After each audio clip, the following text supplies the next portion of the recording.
پھر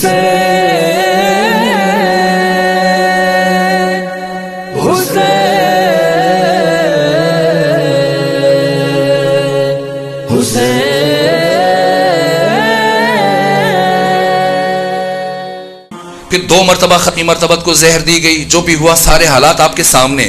پیغمبر گرامی اسلام کی زندگی کی یہ 70 دن بہت اہم ہے. پھر جب آقا کی بیماری شروع ہوئی جمعرات کے دن سے، 24 صفر سے بیماری کا آغاز ہوا. جمعرات، جمعہ، ہفتہ، اتوار، پیر کی صبح ختمی مرتبت کی وفات ہو گئی 28 صفر کو. ادھر ختمی مرتبت کی وفات ہوئی 28 صفر. پیغمبر کی جو وصیتیں اور تاریخ اسلامی سے بڑھ کے عرض کروں، تاریخ انسانی کا سب سے بے مثال اعلان جو ناقابل فراموش تھا، غدیر. کس طرح سے مسلسل 70 دنوں کی محنتوں کے نتیجے میں غدیر کو پس پش ڈالا گیا. اور ادھر ختمی مرتبت کا دفن شروع ہوا، کفن شروع ہوا، غسل شروع ہوا. اور ادھر سے شمع رسالت کے پروانے کہاں ہیں؟ ادھر سے مولا متقیان نے 28 صفر کو خود غسل دیا، کفن پہنایا. اس کے بعد نماز جنازہ پڑھنے کی نوبت آئی. کیسے نماز جنازہ پڑھا گیا ختمی مرتبت کا؟ جیسے ہمارے یہاں پڑھا جاتا ہے ویسے نہیں پڑھا گیا. غلام احمد حریری ایک محقق ہیں، 11ویں جماعت کی جو اسلامیات اختیاری کی کتاب ہے، کئی سالوں سے پڑھائی جا رہی، انہی کی لکھی ہوئی ہے. واقعاً انہوں نے نسبتاً بہت بہترین چیزیں لکھی. انہوں نے بھی یہ چیز لکھی ہے کہ پیغمبر اسلام کے جب وفات ہوئی تو اب صحابہ کرام آگے بڑھے کہ نماز جنازہ کون پڑھائے گا. امیر المومنین نے فرمایا کہ نہ پیغمبر کی زندگی میں کوئی امام بن سکتا ہے، نہ ان کے جسد مطہر کے پاس کھڑے ہو کے کوئی امام بن سکتا ہے. کہ پھر کیسے پڑھی جائے نماز جنازہ؟ کہ ایک ایک فرد آئے. سوال یہ کہ کیا پڑھے؟ مولا متقیان نے بتایا یہ آیت پڑھو اور الگ ہوتے جاؤ. ان اللہ و ملائکتہ یصلون علی النبی یا ایھا الذین آمنوا صلوا علیہ وسلموا تسلیما.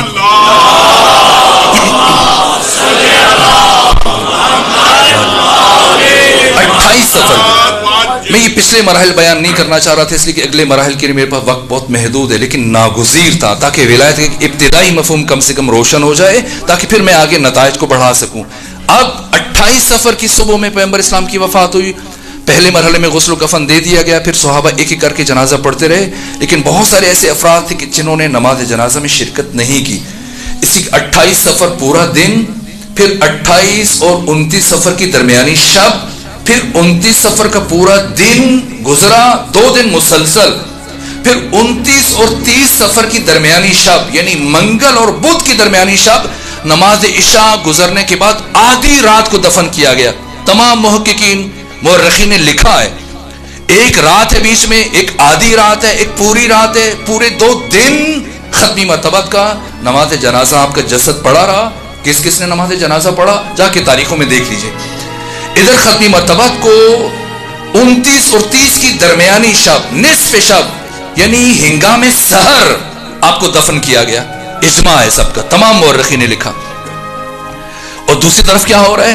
28 صفر ادھر پیغمبر اسلام کی وفات کی خبر ہوئی. اب بیچ کے تمام مراحل کو میں چھوڑ لوں تاکہ نتیجہ دے سکوں کہ حق تعالی نے سیدہ زہرا کو اس کائنات میں کیوں بھیجا، بی بی نے کیا کیا اور وہ کس حد تک اپنے مقصد میں کامیاب ہو سکی. ادھر 28 صفر کو پیغمبر اسلام کی نماز جنازہ شروع ہوئی. ادھر ثقیفہ بنی سعدہ میں انصار نے اجتماع کیا. 300 سے زیادہ تعداد ہے، تقریباً 320 کے لگ بھگ. یہ اکٹھے ہیں، سب جمع ہیں. اور ادھر صحابہ کرام حالت سوگ میں پیغمبر گرام اسلام کے گھر کے باہر گلی میں کھڑے ہیں. کوئی گریہ کر رہے ہیں، کوئی ایک دوسرے کو افسوس کر رہے ہیں، کوئی انتظار میں کہ غسل و کفن مکمل ہو تاکہ نماز جنازہ پڑھیں. ایسے عالم میں ایک شخص نے تلوار نکالی اور گلی میں پہنچا اور کہا خبردار، اگر تم میں سے کسی نے کہا کہ محمد مر گئے تو میں اس کا سر تن سے جدا کر دوں گا. وہ گئے ہیں اللہ کے پاس اور ان قریب پلٹ کے آئیں گے. میں گزارش کروں گا جو دوست یہ بیچ میں ڈیجیٹل بٹیروں سے استفادہ کرتے ہیں کچھ ایسے ٹکڑے، تو اس میں کچھ غلط فہمیاں بھی پیدا ہو جاتی ہیں، مسائل بھی، پھر بات جب پوری طرح سے نہ ہو تو پھر اس میں غلط فہمی پیدا ہونے کے امکانات بڑھ جاتے ہیں. تو جو ایک ریکارڈنگ ہو رہی ہے اسی پہ اکتفا کیجیے اور ایک صلوات پڑھ دیجیے خاندان فاطمہ.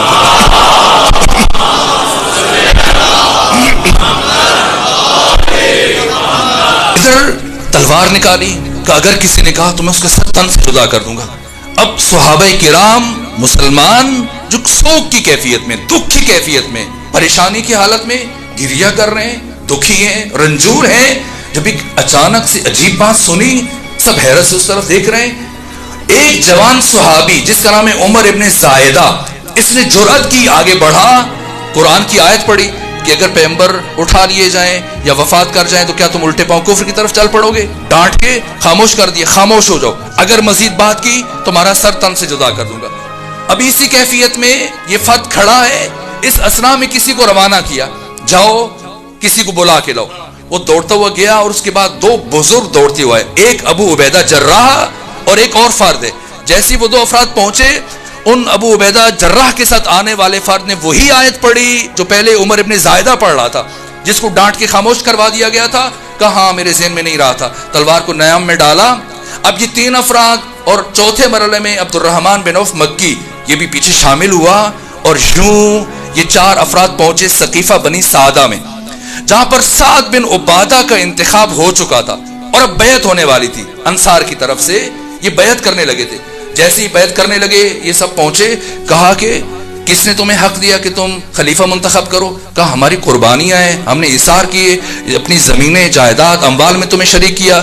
یہاں تک کہ جب تم مکہ سے مدینہ آئے، ہم میں سے جس کے پاس 2 بیویاں تھیں ہم نے ایک کو طلاق دی تاکہ تم اس کے ساتھ شادی کر سکو. کیا کچھ نہیں کیا ہم نے تمہارے لیے؟ جنگیں لڑی اسلام کے لیے، ہمارے وجود سے اسلام کو استحکام ملا، توسیع ملی، وسعت ملی، اشاعت میں ہمارا کردار ہے، ہماری قربانیاں ہیں. آنے والوں میں سے ایک نے کہا کہ اپنی قربانیوں کا صلہ جا کے قیامت میں خدا سے لینا.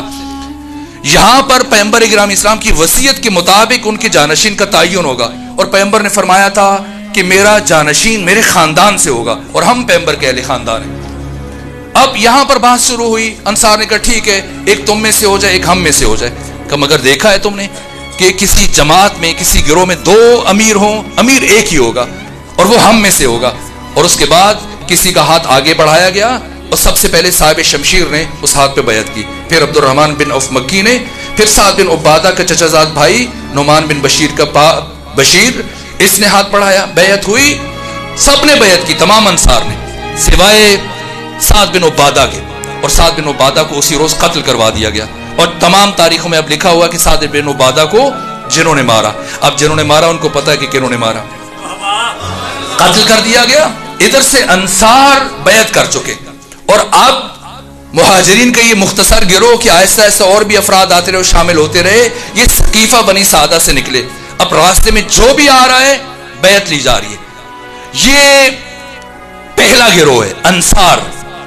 اس کے بعد جو دوسرا گروہ ہے وہ ہے بنو امیہ، جو اس وقت مدینے میں ایک مضبوط اور قوی گروہ ہے، معاشی اعتبار سے، اقتصادی اعتبار سے، افرادی قوت کے اعتبار سے، اور سماجی اعتبار سے، معاشرتی اعتبار سے ان کی حیثیت ہے.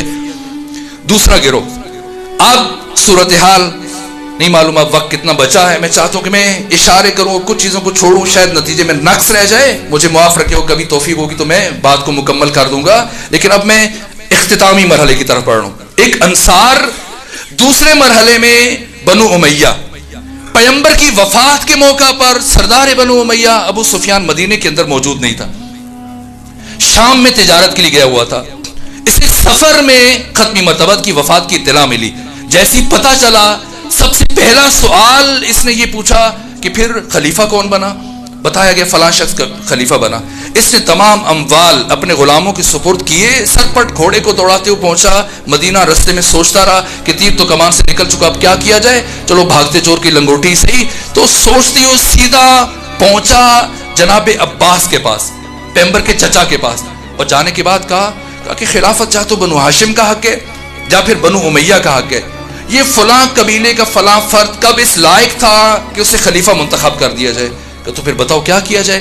کہا آپ میرے ساتھ چلیں، چل کر علی ابن ابی طالب سے میری طرف سے یہ پیشکش دیں کہ اے علی، آپ ایک مرتبہ اہل مدینہ کے سامنے مسجد نبوی میں کھڑے ہو کر یہ ایک بات کہے کہ خلافت میرا حق ہے، پھر لے کے دینا میرا کام ہے.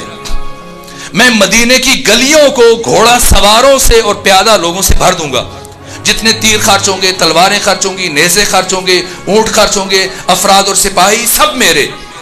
بس علی ایک مرتبہ مسجد نبوی میں صحابہ اور مسلمانوں کے سامنے کھڑے ہو کے یہ کہیں کہ خلافت میرا حق ہے. خوش ہوئے. عباس کوئی تو ہے جو اس مشکل وقت میں ہمارا ساتھ دے رہا ہے. دونوں چلے. کہاں؟ مسجد نبوی میں، جہاں امیر المومنین علی بن ابی طالب علیہ الصلوۃ والسلام پیغمبر کے مرکز منورہ کے قریب میں بیٹھ کر قرآن حکیم کی تلاوت میں مصروف تھے. جیسے یہ پہنچے، جا کے خوشی سے عباس نے خبر دی کہ سردار بنو امیہ ابو سفیان ہماری مدد کرنا چاہتے ہیں. کہتے ہیں کہ آپ صرف ایک مرتبہ کھڑے ہو کر ان کے سامنے کہہ دیں کہ خلافت میرا حق ہے، لے کے دینا میرا کام ہے. جیسے مولا متقیان نے یہ بات سنی، غصے سے اٹھے اور فرمایا کہ اے ابو سفیان، خلافت میرا حق ہے، اس میں کچھ شک نہیں ہے، لیکن آج علی بن ابی طالب کو یہ بات سمجھ میں نہیں آ رہی کہ تو ابو سفیان مسلمان کب سے ہو گیا، اور تمہیں یہ اختیار کس نے دیا کہ تو مسلمانوں کے بنیادی امور میں مداخلت کرے. تو محدور الدم ہے، چونکہ تو نے کلمہ پڑھ لیا، ہم مجبور ہیں کہ ہم تمہارے اوپر تلوار نہیں اٹھا سکتے، لیکن اس کا یہ مطلب نہیں ہے کہ تم مسلمانوں کے بنیادی امور میں مداخلت کرو. اس کے بعد حضرت ایک قدم آگے بڑھے اور وہ تاریخی خطبہ ارشاد فرمایا جو نہج البلاغہ میں 5ویں مرحلے میں موجود ہے. فرمایا ایھا الناس شقوا امواج الفتن بسفن النجا، اے لوگوں فتنے کی موجوں کو نجات کی کشتی کے ذریعے سے چیر دو. واسعوا تیجان المفاخرہ، اور فخر و مباحات کے تاج اتار کر زمین پر رکھ دو. وَأَرِّجُوا عَنْ طَرِيقِ الْمُنَافَرَةِ، اور خود کو نفرت کے راستوں سے الگ کر دو. اے ابو سفیان، آج جو تو پانی علی کو پلانے کے لیے آیا ہے، ھذا ماء عاجن، یہ گدلا پانی ہے، اور جو تو لقمہ ابھی علی کو کھلانا چاہ رہا ہے، وَلُقْمَةٌ يَعُثُّ بِهَا آكِلُهَا، یہ ایسا لقمہ ہے جو کھانے والے کے گلے میں پھنس سکتا ہے. بہت سارے لوگ جمع ہو چکے تھے مسجد نبوی میں. حضرت کی آواز تدریجاً بلند ہوتی چلی گئی اور پھر فرمایا کل جب میں نے خود حکومت کے لیے بات کی تھی، وَإِنْ أَقُلْ يَقُولُوا حَرَصَ عَلَى الْمُلْكِ، کل جب خود میں نے اپنی حکومت کے لیے بات کی تم سب نے کہا علی حکومت کا حریص ہے. وَإِنْ أَسْكُتْ، جب میں چپ ہوا کیا کہا تم لوگوں نے؟ جَزِعَ مِنَ الْمَوْتِ، علی موت سے ڈر گیا. ہیہات بعد اللتی واللتی، ہرگز نہیں. بدر احد خندق و خیبر دیکھنے کے بعد کہہ رہے ہو کہ علی موت سے ڈر گیا. واللہ لابن ابی طالب آنس بالموت من الطفل بسجی امہ، اللہ کی قسم ابو طالب کے بیٹے علی کو موت سے اتنی شدید محبت ہے جتنی ایک چھوٹے بچے کو اپنی ماں کے دودھ سے ہوا کرتی ہے. پھر کیوں خاموش ہوں؟ فلسفہ سکوت علوی کیا ہے؟ راز سکوت کیا ہے؟ بل اندمشتو علی مکنون علم لو بہت لستربتم استراب الارشیت فی طویل بعیدہ. وہ علم مکنون، وہ علم کا ٹھاٹھے مارتا ہوا بے کنار سمندر جو علی ابن ابی طالب کے سینے میں، کہ جس کی ایک جھلک اگر میں انسانوں پر ظاہر کر دوں تو اس کائنات کے تمام انسان اس طرح سے کپکپانے لگ جائیں اور اس طرح سے تھرتھرانے لگ جائیں جس طرح سے انتہائی گہرے کنویں میں ڈول کی رسی کپکپاتی ہے اور ڈول کی رسی تھرتھراتی ہے. یہاں سے مایوس ہوا سردار بنو امیہ، اب کیا کرے؟ تو پہنچا حاکم وقت کے پاس، اس سے ڈرایا جا کے کہ تمہیں میری سماجی حیثیت کا اندازہ ہے، میری معاشی حیثیت کا اندازہ ہے، میری افرادی قوت کا اندازہ ہے، یہ اقتدار میں تم سے چھین لوں گا. مزاج آشنا تھے کہ کیوں ایسے کہہ رہے ہو، مگر کیا یہ حکومت تمہاری نہیں ہے؟ اگر ہمیں اقتدار ملا ہے آپ اس میں شامل ہو. جتنا بیت المال پڑا تھا سارے کا سارا اٹھا کر ابو سفیان کا منہ بند کرنے کے لیے اسے دے دیے گا، اور کہا کہ جب جیسے جیسے مملکت اسلامی میں وسعت آئے گی آپ کو اقتدار میں بھی شریک کیا جائے گا. اور ایسے ہی ہے 13 ہجری میں جب 4 افراد کو 10-10 ہزار کا لشکر لے کے بھیجا گیا شام کی طرف، دمشق کی طرف، حمص کی طرف، اردن کی طرف، فلسطین کی طرف، جن میں سے عمرو ابن عاص کو 10,000 کا لشکر دیا گیا، کہا کہ تم فلسطین پہ حملہ کرو، اگر کامیاب ہو گئے تو وہاں تم حکومت کرو گے. ابو عبیدہ جراح کو حمص کا، شرجیل بن حسن کو اردن کا، اور یزید ابن ابو سفیان کو، معاویہ کے بڑے بھائی کو دمشق کی طرف روانہ کیا گیا کہ اگر تم وہاں پہ کامیاب ہو جاتے ہو تو تم حکومت کرو گے. 6 مہینے مسلسل محاصرے کے باوجود یہ کامیاب نہیں ہو سکے، یہاں تک کہ 21 جمادی الثانی 13 ہجری یعنی 2 سال اور 17 دن کے بعد حکومت کرنے کے بعد خلیفہ اول کی جب موت ہوتی ہے تب بھی یہ کامیاب نہیں ہو سکے تھے. محاصرہ جاری تھا. بعد میں پھر خالد بن ولید کو 10,000 کا لشکر دے کے بھیجا گیا، سب کی باہمی کوشش سے کامیاب ہوئے اور 14 ہجری میں دمشق پر معاویہ یزید ابن ابو سفیان کی حکومت شروع ہوئی اور 5 سال 18 ہجری تک حکومت رہی. اس کے بعد وہ طاعون کی بیماری کا شکار ہو کے مر گیا. اور اس کے بعد معاویہ ابن ابو سفیان آخر کیسے یزید ابن معاویہ تک حکومت پہنچی ہے، یہ بات قابل غور ہے. کس طرح سے سقیفہ سے آغاز ہوا اور بات کہاں تک پہنچی. آخر سوچنے کی بات ہے کہ جس مسند پر صرف 50 سال پہلے پیغمبر گرامی اسلام بیٹھا کرتے تھے، آپ کی وفات کے صرف 50 سال گزرنے کے بعد آپ کا سب سے بڑا دشمن یزید ابن معاویہ ابن ابو سفیان اسی جگہ پہ آ گیا اور اسی رسول کی بیٹیاں رسن بستہ بے مکھنہ و چادر اس کے سامنے کھڑی. کیسے ہوا ہے؟ 18 ہجری سے حکومت شروع ہوئی ہے دمشق پر امیر شام کی معاویہ ابن ابو سفیان کی، اور پھر 23 ہجری تک دوسرے خلیفہ کی موت تک صرف شام کے اوپر حکومت رہی. اور 23 ہجری میں جب تیسرے خلیفہ برسر اقتدار آئے تو انہوں نے یہ سب علاقے اردن، فلسطین، لبنان، مصر، یہ سارے خطے اٹھا کر اس ایک شخص کو دے دیے، معاویہ ابن ابو سفیان کو. اور 36 ہجری تک یہ حکومت ان کے پاس رہی. پھر 36 ہجری میں جب علی ابن ابی طالب برسر اقتدار آئے، سب سے پہلا حکم جو حضرت نے اپنے ہاتھ سے تحریر کیا وہ امیر شام کا عزل تھا. 3 جنگیں ہوئیں جو حالات آپ کے سامنے. 40 ہجری میں علی ابن ابی طالب شہید ہوئے اور 40 ہجری سے لے کے 60 ہجری تک مسلسل ساری اسلامی دنیا پر، بیچ میں سے 7 مہینے نکال دیجیے جو امام حسن علیہ السلام کا عہد خلافت ہے، باقی 20 سالوں میں پوری اسلامی دنیا پر بنو امیہ کی حکومت ہوگی. اس کے بعد پھر یزید آیا جس نے 3 سال 8 مہینے 14 دن حکومت کی. لیکن یزید تک کی جو نوبت پہنچی ہے، کہاں سے پہنچی ہے؟ جتنا بیت المال تھا اٹھا کے سارے کا سارا سردار بنو امیہ کے سپرد کیا اور پھر وعدہ کیا گیا جس کی میں نے مثال دی وہ پورا کیا گیا. یہ دوسرا گروہ. بس اب بات سمیٹ رہا ہوں. پہلا گروہ جو حزب حاکم کے لیے خطرہ بن سکتا تھا وہ انصار تھے. انصار قریش کی وقتی منطق کے آگے سرنگوں ہو گئے، لاجواب ہو گئے، اور جب بیعت کر لی تو اب کچھ نہیں کر سکتے، پیچھے نہیں ہٹ سکتے. دوسرا گروہ بنو امیہ ہے جن کے ضمیر اور وجدان کو خرید لیا گیا. تیسرا گروہ علی ابن ابی طالب، بنو ہاشم اور امیر المومنین کے مخلص اصحاب ہیں. اب امیر المومنین نے تلوار کیوں نہیں اٹھائی؟ کیا تلوار نہیں اٹھا سکتے تھے؟ کیا مولا متقیان کو خبر نہیں تھی کہ اس وقت سقیفہ بنی سعدہ میں کیا ہو رہا ہے؟ وہ علی جس نے جنگ احد میں ٹوٹی ہوئی تلوار کے ساتھ ہزاروں کے لشکر کو بھاگنے پر مجبور کر دیا، وہ علی اگر سقیفہ بنی سعدہ میں چلے جاتے کتنا وقت چاہیے تھا؟ کیوں تلوار نہیں اٹھائی؟ اسلام اپنے وجود میں آنے اور اپنے استحکام اور اشاعت میں بھی علی کی شمشیر کا محتاج ہے، اور اسلام اپنی بقا میں علی کے صبر کا محتاج ہے. علی کے صبر کی رہی نے منت ہے. مشکل ترین مرحلہ ہے، کیوں تلوار نہیں اٹھائی؟ بس ایک مثال عرض کروں گا کیونکہ جوان عام تو بھی یہ بات پوچھتے ہیں، اور مثال کا سہارا لے کے بات کر کے ختم کر رہا ہوں. مجھے احساس ہے میری سم گھڑی نہیں ہے، وقت کافی زیادہ ہو چکا، میرے سینے میں سکت نہیں ہے، لیکن گفتگو بے نتیجہ نہ رہ جائے اس لیے چند باتیں عرض کر کے زحمت تمام کروں. کیوں علی علیہ السلام نے، بنو ہاشم نے، آپ کے اصحاب نے تلوار نہیں اٹھائی؟ دیکھیے یہاں پر راولپنڈی کے باشعور مومنین جمع ہے. ابھی کچھ دن پہلے کوئٹہ میں جو ہوا آپ کے سامنے، آپ کے بھائی، آپ کے عزیزان وہاں پر سردی کے عالم میں لاشیں رکھ کے روڈ کے اوپر بیٹھے رہے، دن رات بیٹھے رہے، اور آپ بھی مختلف شہروں میں ان کے ساتھ ہم آواز تھے، آپ نے حق کا ساتھ دیا.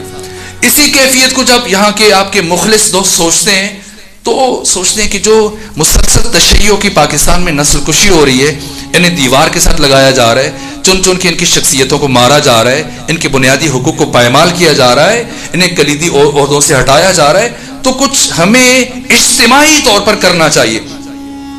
تو یہاں کے باشعور مومنین، ذمہ دار، دین کا درد رکھنے والے کچھ مومنین طے کرتے کہ ہمیں اجتماعی سطح پہ کچھ کرنا چاہیے تاکہ ہم پاکستان میں تشیع کے بنیادی حقوق کا تحفظ کر سکیں. سو اسی امام بارگاہ میں فلسفہ مثال تقریب ذہن ہے، اس سے بڑھ کر کچھ نہیں، تاکہ بات پہنچ جائے. اسی امام بارگاہ میں وہ بیٹھ کے میٹنگ کرتے ہیں تاکہ کچھ کیا جائے اپنی تشیع کے لیے، اپنے دوستوں کے لیے، اپنے بھائیوں کے لیے، اپنے عزیزوں کے لیے. اور پھر وہ ایک منشور مرتب کرتے ہیں کہ یہ منشور جس کے سائے میں ہم اپنی تحریک کو، اپنے امور کو آگے بڑھائیں گے. اور پھر بعد میں دوسری میٹنگ ہوتی ہے اسی امام بارگاہ میں، اور مومنین یہ فیصلہ کرتے ہیں کہ اس طرح جب ہم اپنی بات آگے بڑھائیں گے تو ہم کافی نہیں ہیں, ہمیں اپنا پیغام باقی شہروں اور دیہاتوں میں منتقل کرنا چاہیے. چنانچہ اپنا ایک منشور مرتب کرتے ہیں اور اس کے بعد آپ اطراف میں اسلام آباد اور باقی شہروں میں بھی اپنا منشور تقسیم کرتے ہیں تاکہ باقی مومنین کو بھی خبردار کریں, وہ بھی آپ کے ساتھ شامل ہو جائیں. اب مومنین آشنا ہو رہے ہیں آپ کے اس پیغام سے, آپ چاہ رہے ہیں کہ وہ بھی آپ کے ساتھ شامل ہو جائیں. اور اب آپ نے ایک تیسری میٹنگ کی اور اس میں آپ نے یہ طے کیا کہ جب یہ اتنا بڑا سسٹم بننے جا رہا ہے تو اس میں کچھ کاموں کی تقسیم ہو جائے. ایک صدر ہونا چاہیے, ایک نائب صدر ہونا چاہیے, کوئی جنرل سیکرٹری ہو, عہدوں کی تقسیم ہو جائے تاکہ ذمہ داریوں کو بہتر طور پہ انجام دیا جا سکے. جب اس بات پہ آپ پہنچے تو آپ دو حصوں میں بٹ گئے. مثلا کچھ مومنین تھے وہ یہ چاہ رہے تھے کہ ہمارے عزیز بھائی جو تھکنا شروع ہو گئے تو انہیں اپنا صدر منتخب کر لیں, سرپرست منتخب کر لیں, اور کچھ مومنین چاہ رہے ہیں کہ وہ بزرگوار کو اپنا صدر منتخب کر لیں. اب فرض کیجئے کہ دونوں میں سے جو اہل ہیں, جن میں صلاحیت ہے, جو مستحق ہیں, وہ یہ بزرگوار ہیں, لیکن باقی آدھے افراد ڈٹے ہوئے کہ نہیں ہم انہیں اپنا صدر بنائیں گے.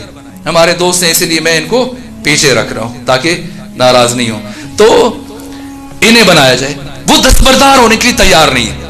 آہستہ آہستہ بحث بڑھی اور دوستوں کو, جوانوں کو غصہ آنا شروع ہوا اور اس غصے میں ہاتھ آگے بڑھے, کچھ گریبان چاک ہوئے, کچھ افراد زخمی ہو گئے, لڑائی ہو گئی. اور اس ساری لڑائی اور جھگڑے کے بعد بالآخر سب نے فیصلہ کیا کہ ٹھیک ہے صدر انہیں ہونا چاہیے. حق حقدار کو مل گیا. تو آپ کے خیال میں مسئلہ حل ہو گیا؟ کیوں نہیں ہوا؟ حق حقدار کو مل گیا, لیکن اس سے بڑی مصیبت پیدا ہو گئی. کیا؟ جب یہ مسند پر آ گئے, حق ان تک پہنچ گیا, لیکن اطراف کی آبادیوں میں اور ملحقہ شہروں میں جن لوگوں کو آپ نے اپنا منشور پیش کیا تھا کہ ہم یہ کرنا چاہتے ہیں, جو ابھی منشور پڑھ کے آشنا ہو رہے ہیں آپ کے اہداف اور مقاصد سے, جیسی یہاں بند کمرے کی کارروائی ان تک پہنچے گی کہ یہ لڑے ہیں اور لڑائی کے نتیجہ میں یہ برسر اقتدار آئے ہیں, تو سب سے پہلا کام کیا کریں گے؟ وہ اس منشور کو پھاڑ کے پھینک دیں گے اور کیا کہیں گے؟ ان کو ہمارے دکھوں سے اور ہمارے حقوق سے کوئی سروکار نہیں. یہ عہدوں کی جنگ ہے, یہ مسند کی جنگ ہے, اور بات جہاں سے شروع ہوئی وہیں پہ ختم ہو جائے گی. علی ابن ابی طالب امام ہے, اور امام کا پہلا فریضہ دین کا تحفظ ہے. دین اگر تلوار چلا کے بچتا ہے تو چلتی جائے گی, لیکن اگر دین تلوار کو نیام میں رکھ کے بچتا ہے تو پھر زہرا جیسی زوجہ کے رخسار پہ تماچے لگ جائیں, اب تلوار نہیں اٹھے گی, اس لیے کہ اب دین کو بچانا ہے. اس لیے علی علیہ السلام نے تلوار نہیں اٹھائی, نہیں اٹھا سکتے. اب آپ مجھے بتائیے, جب علی نہیں اٹھا سکتے تو کوئی اور اٹھا سکتا ہے تلوار؟ ہاں, جب علی کے گلے میں رسی تھی, ابو ذر نے یہ منظر دیکھا تو تلوار اٹھانے لگے, نکالی تلوار ایک مرتبہ, لیکن اسی کیفیت میں علی امیر المومنین نے سلمان کی طرف دیکھا تھا. سلمان سمجھ گئے کہ مولا متقیان کیا کہہ رہے ہیں, دوڑتے ہوئے بڑھے ابو ذر کی طرف اور کہا, اے ابو ذر, کیا تو علی ابن ابی طالب سے بڑا شمشیر زن ہے؟ آج جب خود فاتح خیبر تلوار نہیں اٹھا رہا تو کیا تم علی سے بہتر تلوار چلا سکتے ہو؟ روتے ہوئے ابو ذر نے تلوار کو نیام میں ڈال دیا. یہ غیر معمولی منظر تھا. اسی گلی میں ایک یہودی رہتا تھا جو 10 سال سے مسلسل پیغمبر کے ساتھ رہا, پیغمبر کو سنتا تھا, دیکھتا تھا, قرآن کی آیتیں سنتا تھا, 10 سالوں میں مسلمان نہیں ہوا, لیکن آج اس عالم میں جب علی ابن ابی طالب علیہ السلام کے گلے میں رسی ڈلی ہوئی دیکھی, فوراً سے جیسے یہ منظر دیکھا, بلند آواز سے کہا, اشہد ان لا الہ الا اللہ واشہد ان محمد رسول اللہ واشہد ان علی ولی اللہ. ایک مسلمان آگے بڑھا, حیرت سے سوال کیا کہ 10 سال پیغمبر سے قرآن کی آیتیں سنتے رہے, پیغمبر براہ راست تمہیں تبلیغ کرتے رہے, تب تو نے کلمہ نہیں پڑھا, آج کیا ہوا اچانک سے؟ کہ میں نے اس علی کو جنگ خیبر میں چند سال پہلے لڑتے ہوئے دیکھا تھا. میں نے دیکھا تھا کہ اسی علی نے ایک جنبش 10 سے اس دروازے کو اکھاڑا تھا جسے 20 لوگ مل کے کھولا کرتے تھے. آج وہی علی چند اوباشوں کے ہاتھوں اسیر ہے. کچھ تو بات ہے. اگر یہ جانشین مصطفیٰ نہ ہوتا اور اگر اسلام دین حق نہ ہوتا تو علی کبھی بھی ان کم ظرفوں کی اتنی بڑی گستاخی کو برداشت نہ کرتے. علی تلوار نہیں اٹھا سکتے, بنو ہاشم تلوار نہیں اٹھا سکتے, علی کے اصحاب تلوار نہیں اٹھا سکتے. انصار قریش کی وقتی منطق کے آگے سرنگو ہو گئے, بنو امیہ کے وجدان اور ضمیر خرید لیے گئے. اب آپ مجھے بتائیں اس سارے سکوت میں جب کوئی نہیں بول سکتا تو کون اٹھے اور حق کی آواز کو, پیغام ولایت کو, اعلان غدیر کو, خلاصہ بعثت انبیاء کو قیامت تک آنے والی نسلوں تک پہنچائے؟ جہاں سعد بن عبادہ جیسے بڑے سردار کو قتل کر دیا جائے اور نام و نشان مٹا دیا جائے, جب مالک بن نویرہ جیسے افراد کو, صحابی کو, حافظ قرآن کو شہید کر دیا جائے, اسی رات کیا کیا گیا ان کی زوجہ کے ساتھ؟ کوئی آواز اٹھانے والا نہیں ہے. ان حالات میں کون ہو جن کی آواز, جس کی آواز اتنی رسا ہو, جس کی آواز اتنی بلند ہو کہ صدیوں کے سفر کو چیرتے ہوئی قیامت تک آنے والی باشعور نسلوں تک منتقل ہو سکے؟ وہ صرف ایک شخصیت ہے جس کا نام فاطمہ زہرا سلام اللہ علیہا. اور پروردگار نے اس بی بی کو اسی ایک دن کے لیے بھیجا, اسی دن کے لیے بھیجا. فاطمہ زہرا اب جاتی, کیا ہوا؟ عام طور پہ کہا جاتا ہے فدق, نہ, کیا بی بی فدق کے لیے گئی تھی؟ ابھی ادھر راولپنڈی میں امام بارگاہ کے باہر گزرتے ہوئے کوئی خاتون وہ اندر آ جائے, آپ کے بیچ میں آ جائے اور کہے کہ میں گزر رہی تھی, کسی نے مجھ سے میرا پرس چھیننے کی کوشش کی تو میرا مال مجھ سے چھین لیا, اتنے 100 روپے تھے, اتنے 1000 روپے تھے. آپ اس کے بارے میں کیا سوچیں گے؟ ٹھیک ہے تمہارا نقصان ہوا, لیکن مناسب نہیں لگتا کہ اتنے نامحرموں کے سامنے آ کر تو فریاد کرے. ایک عام راہگیر خاتون کے لیے آپ مناسب نہیں سمجھتے, تو وہ خاتون کہ جو خود مالک جنت ہے, جو خود مالک کوثر ہے, جو خود مالک کائنات ہے, جس کی زندگی کی سب سے بڑی خواہش یہ ہے کہ کوئی نامحرم اسے نہ دیکھے اور وہ کسی نامحرم کو نہ دیکھے, تو کیا چند درختوں کے لیے گئی ہیں؟ کیوں گئی ہیں سیدہ؟ اب وقت نہیں بچا کہ عرض کروں کہ یہ فدق کیا ہے. پیغمبر نے فدق سیدہ کو کیوں دیا, حاکم نے کیوں چھینا؟ اے کاش کے وقت ہوتا تو میں کچھ مراحل یہ بھی بیان کر دیتا تاکہ بات مکمل ہو جاتی, لیکن بس اب ختم کر رہا ہوں. اب فدق وہ ہتھیار تھا جس کے ذریعے سے بی بی دشمن کے چہرے سے نقاب کو اتار سکتی تھی. اس لیے حاکم وقت کے گھر نہیں گئی ہیں. اگر فدق چاہیے ہوتا جا کے گفتگو کرتی, بات کرتی, نہ, گھر نہیں گئی. کہاں پہنچی ہیں؟ مسجد گئی ہیں. اور مسجد میں بھی وہ دروازہ جو مسجد میں کھلتا تھا ابھی تک کسی نے بند نہیں کیا. ایک قدم کا فاصلہ ہے, دروازہ کھولیں بی بی مسجد میں پہنچ جائے, لیکن نہ, اس دروازے سے نہیں گئی. کہاں سے گئی ہیں؟ مرکزی دروازے سے. کیوں گئی ہیں مرکزی دروازے سے؟ وہ بی بی جو یہ چاہتی تھی کہ کوئی نامحرم نہ دیکھے, آج خود چاہتی ہیں سب کو پتا چل جائے کہ نبی زادی آج گھر سے باہر آ رہی ہے. یہی وجہ تھی کہ تھوڑی ہی دیر میں مسجد نبوی میں تل دھرنے کی جگہ نہیں تھی, اتنا ہجوم تھا. پتا تھا بی بی کو کسی بنو ہاشم میں سے کسی مرد کو ساتھ نہیں لیا, خواتین کو ساتھ لے کے گئی. کتنے بیٹے ہیں؟ 2 بیٹے ہیں, حسن اور حسین. 1 سال کا فرق ہے, دونوں کو لے جائیں یا دونوں کو چھوڑ جائیں. ایک کو گھر میں رکھا, ایک کو ساتھ لے کے گئی. حسن کو گھر میں چھوڑا, حسین کو ساتھ لے کے گئی. کیوں حسین کو ساتھ لے کے گئی؟ اس لیے ساتھ لے کے گئی کہ جس حسین کے آنے پر حامل حدیث اور صاحب حدیث منبر سے نیچے اتر آیا کرتے تھے, اس حسین کی موجودگی میں حاکم وقت کسی جھوٹی حدیث کا سہارا لینے کی کوشش نہ کرے. کتنی بیٹیاں ہیں؟ 2 بیٹیاں ہیں, زینب, ام کلثوم. یا دونوں کو لے جائیں یا دونوں کو چھوڑ جائیں. ایک کو ساتھ لیا, ایک کو گھر چھوڑ کے گئی. کیوں؟ جس نے 61 ہجری کی کربلا میں خاموش رہنا تھا اس نے گھر میں چھوڑا, اور جس نے اسی نہضت کو, انہی خطبوں کو اسی انداز سے آگے بڑھانا تھا اسے سیدہ ساتھ لے کے گئی تاکہ زینب سیکھ لیں کہ کس طرح سے طاغوت اور باطل کو للکارا جاتا ہے. یہاں تک کہ ابن خلدون جیسے متعصب مورخ نے لکھا کہ فاطمہ زہرا جب چل کے جا رہی تھی آپ کے چلنے کا انداز ہو بہو رسالت مآب کی جیسا تھا. اب فاطمہ زہرا یا تو چلتی ہی ایسے تھی یا آج یہ انداز اختیار کیا، کیوں؟ تاکہ ضمیر انسانی پر دستک دے سکے. اور پھر بی بی پہنچی ہیں، پتا تھا آج مجھے کوئی بیٹھنے کے لیے جگہ نہیں دے گا. ایک خاتون کے لیے نامحرموں کے درمیان کھڑے ہو کے خطبہ دینا مشکل مرحلہ ہوتا ہے، تو ساتھ اپنی نشست کا انتظام کر لیتی، گھر سے لے کے چلی جاتی، لیکن نہ کھڑے ہوگی. یہ معمولی بات نہیں ہے. جتنا جس کا احساس بلند ہوتا ہے اس کی مصیبت اتنی بلند ہوتی ہے. تاریخ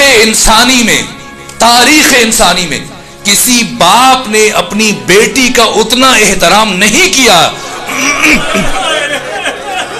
جتنا احترام محمد مصطفیٰ اپنی بیٹی فاطمہ زہرا کا کرتے تھے. یہ سیاہ ستہ کے الفاظ ہیں. کلما، جب بھی فاطمہ زہرا آتی، پیغمبر کیا کرتے تھے؟ پیغمبر کھڑے ہوتے اور آگے چل کے جاتے تھے. 5 کام کرتے تھے پیغمبر.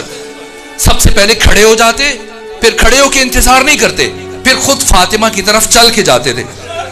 تیسرا کام کیا کرتے تھے؟ پھر بی بی کا ہاتھ اپنے ہاتھ میں لیتے تھے. اور چوتھا کام، پھر بی بی کے ہاتھ کا بوسہ لیتے تھے. اور 5واں کام، پھر بی بی کے ہاتھ کا استشمام کرتے تھے، سونگتے تھے. اور کبھی بی بی نے پوچھ لیا بابا یہ کیا کر رہے ہیں؟ کہ میں جنت کی اسی سیب کی خوشبو محسوس کر رہا ہوں. اور چھٹا کام کیا کرتے تھے پیغمبر؟ پھر واپس اپنے ہمراہ لے کے آتے، فَأَجْلَسَهَا فِي مَجْلِسِهِ، اس جگہ بٹھاتے جہاں پہلے خود بیٹھے ہوئے ہوتے تھے. لکھنے والے نے یہ نہیں لکھا کہ بٹھاتے اور خود کیا کرتے. کیا پیغمبر بیٹھ جاتے یا پھر جب تک فاطمہ بیٹھی رہتی پیغمبر کھڑے رہتے؟ وہ فاطمہ زہرا جس کے آنے پر محمد مصطفیٰ کھڑے ہو، چل کے جائیں، ہاتھ پکڑے، بوسہ لے، ہاتھوں کا استشمام کرے اور بیٹی کو اپنی جگہ پہ بٹھائیں. آج پہلی مرتبہ زندگی میں اسی مسند کے سامنے فاطمہ زہرا کھڑی ہیں اور سب بیٹھے ہیں. اب کیا خطبہ دیا؟ 2 خطبے ہیں جناب سیدہ کے، سینے میں سکت نہیں ہے اس لیے میں مختصر کر رہا ہوں، چند جملے کہوں گا، آپ کی زحمت کو تمام کر دوں گا. 2 خطبے ہیں، ایک مردوں کے سامنے دیا، ایک گھر جا کے بعد میں خواتین کے سامنے دیا. جو خطبہ مردوں کے سامنے دیا حاکم وقت کے سامنے، اس میں 63 آیتیں. جو خطبہ خواتین کے لیے ارشاد فرمایا اس میں صرف 7 آیتیں. یہ فرق کیوں ہے؟ اس لیے کہ 5 دن پہلے جب ختمی مرتبت نے قلم دوات مانگا تھا تو کسی نے کیا کہا تھا؟ کہا کہ ہماری کتاب کافی ہے. آج سیدہ زہرا نے اتنی آیتیں پڑھی کہ جب قرآن کی آیتوں سے چاروں طرف حصار قائم کر دیا اور سامنے والے کے پاس کوئی راستہ نہ بچا تو پھر پلٹ کے حدیث کی طرف گیا، اور حدیث نہیں تھی اس لیے جھوٹی حدیث کا سہارا لیا. کیا کیا سیدہ زہرا نے؟ بس میرے عزیزو، جس کے بعد مسند پر بیٹھنے والے کو احساس ہوا کہ اگر یہ خاتون کچھ دن اور زندہ رہ گئی اور اسی طرح سے لوگوں کے ضمیروں کو جھنجھوڑتی رہی تو پھر ہمیں کوئی اس مسند پر نہیں بیٹھنے دے گا. اور بی بی نے صرف خطبے پر اکتفا نہیں کیا ہے، ایک انصار، ایک مہاجر کے گھر جا کے دروازے پر دستک دی، اٹھو، جو بات پیغمبر سے سنی تھی غدیر میں، آ کے اس کا دفاع کرو، حق پائمال ہو رہا ہے. یہاں سے بھی گھر نہیں گئی ہیں، کہاں پہنچی ہیں؟ جناب حمزہ کی قبر پر جا کے بیٹھ کے گریہ کر رہی ہیں کہ کاش آپ ہوتے تو آج حق اس طرح سے پائمال نہ ہوتا. محبوب ابن لبیب اپنی بیوی کے ساتھ گزر رہا تھا، دیکھا نبی زادی جناب حمزہ کی قبر پہ بیٹھی ہیں. بیوی کو بھیجا، جا کے پوچھو، میں نے سنا ہے کچھ دیر پہلے فاطمہ زہرا دربار گئی تھی علی کے حق کے لیے، پوچھو جا کے کیا خلافت واقعا علی کا حق تھا؟ گئی، اس کی سوچا، جا کے پوچھا. بی بی نے فرمایا مگر کچھ شک ہے تمہیں؟ اس نے پھر بھیجا، جا کے پوچھو کیا دلیل ہے خلافت علی پر؟ فرمایا انسیتم الغدیر، کیا تم نے غدیر کو فراموش کر دیا؟ اس نے سبارہ بھیجا، اگر خلافت علی کا حق ہے اور غدیر علی کی خلافت پر دلیل ہے تو علی خود کیوں نہیں گئے؟ اب فاطمہ زہرا کے چہرے پر جلال آیا. ایک مرتبہ فرمایا کیا تم نے پیغمبر کی زبان سے یہ حدیث نہیں سنی تھی کہ علی کی مثال اس امت میں مثل کعبہ ہے؟ کعبہ کبھی بھی لوگوں کا طواف نہیں کرتا، لوگوں پر واجب ہے کہ وہ کعبے کا طواف کریں. علی ایسا امام نہیں ہے جو تمہارے پیچھے بھاگے کہ مجھے خلیفہ مان لو، مجھے امام مان لو. نہ، علی کو تمہاری ضرورت نہیں ہے، تمہیں علی کی ضرورت ہے.